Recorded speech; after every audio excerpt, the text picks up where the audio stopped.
వైశాఖ పురాణము 23వ అధ్యాయము. నారాయణం నమస్కృత్య నరం చైవ నరోత్తమం దేవీం సరస్వతీం వ్యాసం తతో జయముదీరయేత్. కిరాతుని పూర్వజన్మ.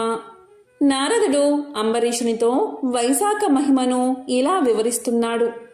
శృతదేవుడు శృతకీర్తి మహారాజుకు శంఖ కిరాతుల వృత్తాంతాన్ని ఇలా వివరిస్తున్నాడు. కిరాతుడు శంకునితో ఇలా పలికాడు. మహాముని, దుష్టుడైన నేను పాపినైనను నీ చేత అనుగ్రహించబడ్డాను. మహాత్ములు సజ్జనులు సహజంగానే దయా స్వభావులు కదా.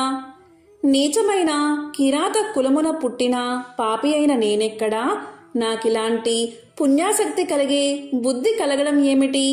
ఇటువంటి ఆశ్చర్య పరిణామానికి మహాత్ములైన మీ అనుగ్రహమే కారణమని అనుకుంటున్నాను. సజ్జనులను పాపాలను కలిగించే హింసాబుద్ధి నాకు మరలా కలగకుండా చూడుము. సజ్జనులతోటి సాంగత్యం దుఃఖాన్ని కలిగించదు కదా. ఉత్తముడా, నేను నీకు శిష్యుణ్ణి అయ్యాను. నన్ను నీ దయకు పాత్రుణ్ణి చేసి నన్ను అనుగ్రహించుము. నాయందు దయను చూపుము. జ్ఞాని, పాపాలను పోగొట్టి మంచి మాటలు చెప్పి నాకు తెలివిని కలిగించు. మంచివారు చెప్పిన మాటల వల్ల సంసార సముద్రాన్ని జీవులు తరిస్తారు కదా. సమచిత్తులు భూతదయ కలవారైన సజ్జనులకు హీనుడు, ఉత్తముడు, తనవాడు, పరుడు అనే భేదాలు ఉండవు కదా. ఏకాగ్రతతో చిత్తశుద్ధిని పొందడానికై అడిగిన వారు పాపాత్ములైన దుష్టులైనా చెప్తారు కదా. గంగానది జీవుల పాపాలను పోగొట్టే స్వభావం కలిగింది. అలాగే సజ్జనులు మందబుద్ధులను తరింపచేసే స్వభావం కలవారు. దయాశాలి సజ్జనుడా, నాకు జ్ఞానాన్ని కలిగించడానికి సందేహించకు. నీ సాంగత్యాన్ని పొంది నీకు విధేయుడు అవడం వల్ల, నిన్ను సేవింపగోరడం వల్ల నాపై దయచూపు అని కిరాతుడు చాలా విధాలుగా శంకుణ్ణి ప్రార్థించాడు. శంకుడు కిరాతుడి మాటలు విని మరింత ఆశ్చర్యపోయాడు. ఇదంతా వైశాఖమాస మహిమే అనుకున్నాడు. కిరాతుడి సంకల్పానికి మెచ్చి ఇలా పలికాడు శంకుడు. కిరాతుడా, నీవు శుభం కోరితే సంసార సముద్రాన్ని దాటేటటువంటి విష్ణు ప్రీతికరమైన వైశాఖ ధర్మాన్ని ఆచరించు. ఈ ఎండ నాకు మిక్కిలి బాధను కలిగిస్తుంది. ఇక్కడ నీరు నీడా లేవు. నేనిక్కడ ఉండలేకపోతున్నాను. కాబట్టి నీడ కలిగిన ప్రదేశానికి పోదాము. అక్కడికి పోయి నీటిని తాగి నీడయందుండి సర్వపాప నాశనమైన విష్ణు ప్రియకరమైన వైశాఖ మహిమను, నేను చూచిన దానిని విన్నదానిని నీకు వివరిస్తాను అని పలికాడు.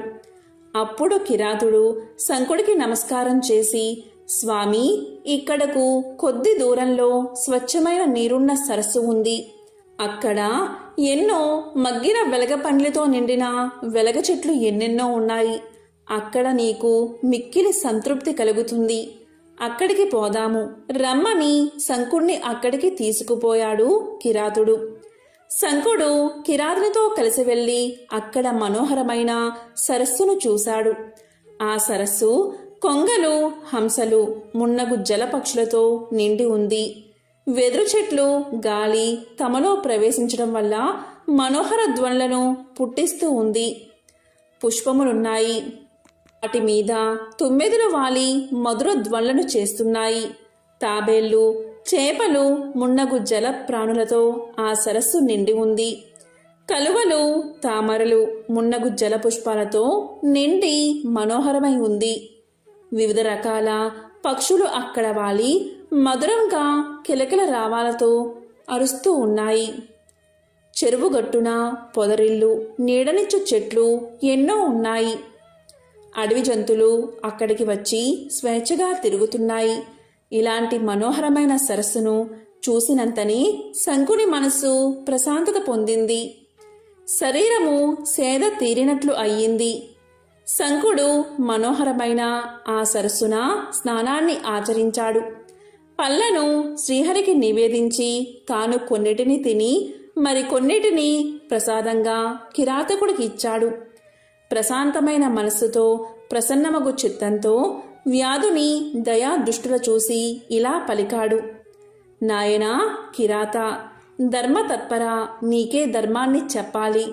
బహువిధాలగు ధర్మాలు అనేకమున్నాయి. వాటిలో వైశాఖ మాస ధర్మాలు సూక్ష్మములుగా, సులభ సాధ్యాలుగా, అధిక ప్రయోజనాలు కలిగించేవిగా ఉన్నాయి. వాటిని ఆచరిస్తే సర్వ ప్రాణులకు శుభలాభాలు కలుగుతాయి. నీకే విధంగా ధర్మాలు కావాలో అడుగు అని పలికాడు. అప్పుడు కిరాతుడు, స్వామి, అజ్ఞానాది పూర్ణమగు ఇలాంటి కిరాత జన్మ నాకెందుకు లభించింది? ఈ విషయం నాకు దయచేసి చెప్పండి అని కోరాడు. అప్పుడు శంకుడు కొంతకాలం ధ్యానంలో మునిగి ఇలా పలికాడు. ఓయి, నీవు పూర్వజన్మలో సాకర నగరమున నివసించే స్తంభుడు అనే బ్రాహ్మణుడివి. స్త్రీవత్స గోత్రుడవు. వేద శాస్త్రాలను చదివిన పండితుడవు. నీ భార్య పేరు కాంతిమతి. ఆమె సుందరి, ఉత్తమురాలు, పతివ్రత. కానీ నీవు ఒక వేశ్యయందు మనసు పడి ఆచారాదులను విడిచి శూద్రుని వలె ఆచార విహీనుడివై ఆ వేశ్యతో కాలాన్ని గడుపుతూ ఉన్నావు. సుగుణవతయగు నీ భార్య నీకును ఆ వేశ్యకును సేవలు చేస్తూ మిక్కిలి పతిభక్తితో ఉండేది. ఆమె నీవు ఉంచుకున్న వేశ్యకు అనేక విధాలుగా సేవలను ఓర్పుగా, శాంతంగా చేసేది. ఆమె మనసులో బాధపడుతూ ఉన్న పతివ్రత అవడం వల్ల భర్తకిష్టురాలైన వేశ్యకి అనేక విధాలుగా పరిచర్యలు చేస్తూ ఉండేది. ఈ విధంగా చాలా కాలం గడిచింది. ఓయి కిరాత, ఒకరోజు నీవు బ్రాహ్మణులు భుజించు ఆహారాన్ని వదిలిపెట్టి శూద్ర సమ్మతమైన గేదె పెరుగు, ముల్లంగి దుంపలు, నువ్వులు, అనుములు కలిసిన మాంసాహారాన్ని భుజించావు. అనుచితమైన ఆహారం వల్ల నీకు అనారోగ్యం కలిగింది. రోగిని, ధనహీనుడువైన నిన్ను వదిలిపెట్టి ఆ వేశ్య మరొకరితో పోయింది. నీ భార్య మిక్కిలి ఓర్పుతో నీకు సేవ చేస్తూ ఉండేది. నీవు కూడా పశ్చాత్తాపపడ్డావు. మన్నించు అని నీ భార్యను కోరావు. నేను నీకేమీ చెయ్యలేకపోయాను. అనుకూలవతి అయిన భార్యను సుఖపెట్టలేని వాడు 10 జన్మలు నపుంసకుడై పుట్టును కదా. నీ వంటి పతివ్రతను అనుమానించిన నేను చాలా నీచ జన్మలు ఎత్తుతాను అని అనేక విధాలుగా ఆమెతో పలికావు. ఆమె ఇలా అంది, నాదా, నీవు దైన్యము వహించండి. చేసిన దానికి సిగ్గుపడకండి. నాకు మీపై కోపం లేదు. పూర్వజన్మలోని పాపాలు చాలా విధాలుగా బాధిస్తాయి. వాటిని సహించిన వారే ఉత్తములు. నేనేదో పాపాన్ని పూర్వజన్మలో చేసి ఉంటాను. దాని ఫలితమే నేను అనుభవించాను. నీవు ధనహీనుడవైన పుట్టింటి వారి నుండి, బంధువుల నుండి ధనాన్ని తెప్పించుకుని నీకు సేవ చేస్తున్నాను. నిన్ను శ్రీహరిగా భావించి గౌరవిస్తాను. వ్యాధిగ్రస్తుడవైన నీకు అనేక విధాలుగా సేవలు చేస్తాను అని భర్తతో పలికి నా భర్తను రక్షించండి అని దేవతలందరినీ ప్రార్థించింది. నా భర్తకు ఆరోగ్యం కలిగితే గణేశునకు కుడుములను నివేదిస్తాను. 10 శనివారాలు ఉపవాసం ఉంటాను. మధురాహారాన్ని, నేతిని, అలంకారాలను, తైలాభ్యంగను మానేస్తాను అని చాలామంది దేవతలకు మొక్కుకుంది. ఒకరోజు దేవనుడు అనే ముని సాయం సమయంలో ఇంటికి వచ్చాడు. అప్పుడామె నీతో వైద్యం చేయించడానికి వైద్యుడు వచ్చాడు అని చెప్పింది. సద్బ్రాహ్మణుడకు అతిథిని పూజిస్తే నీకు మంచి కలుగునని ఆమె తలచింది. నీ చేత ఆమె పానకాన్ని ఇప్పించింది. నీ అనుమతితో అనేక ఉపచారాలు మునికి చేసింది. మరుసటి రోజు ఉదయం దేవలముని తన దారిన తాను వెళ్ళిపోయాడు. నీకు వ్యాధి ప్రకోపించింది. మందును నోటిలో వేస్తున్న నీ భార్య వ్రేలిని కొరికేశావు. రోగం పెరిగి చివరకు నీవు మృత్యువాత పడ్డావు. నీవు మరణిస్తూ నిన్ను విడిచిపోయిన వేశ్యను అనేకసార్లు తలుచుకున్నావు.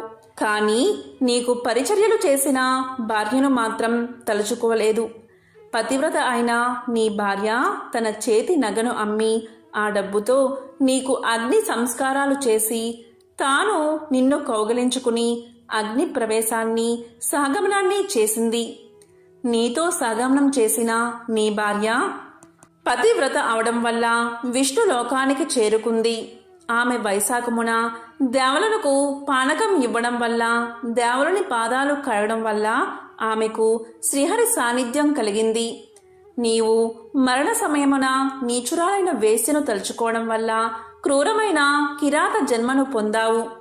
వైశాఖమున దేవలునికి వైద్యుడు కొనియు పానకం ఇవ్వడం వల్ల ఇప్పుడు నన్ను వైశాఖ ధర్మాలు అడగాలనే బుద్ధి నీకు కలిగింది.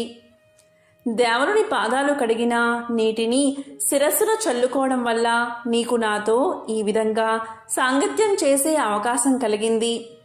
కిరాత, నీ పూర్వజన్మ విషయాన్ని నేను దివ్య దృష్టితో తెలుసుకుని నీకు తెలియచేశాను. ప్రతి సంవత్సరం నేను వైశాఖ వ్రతాన్ని ఆచరించడం వల్ల నేను అనేక పుణ్యాన్ని పొందాను. ఇంకా ఏమి తెలుసుకోవాలి ఉన్నదో అడుగు, చెప్తాను అని శంఖుడు కిరాతునితో పలికాడు అని శృతదేవుడు శృతకీర్తి మహారాజుకు చెప్పగా ఈ కథను నారదుడు అంబరీషుడికి తెలియజేశాడు. వైశాఖ పురాణము 23వ అధ్యాయము సంపూర్ణం.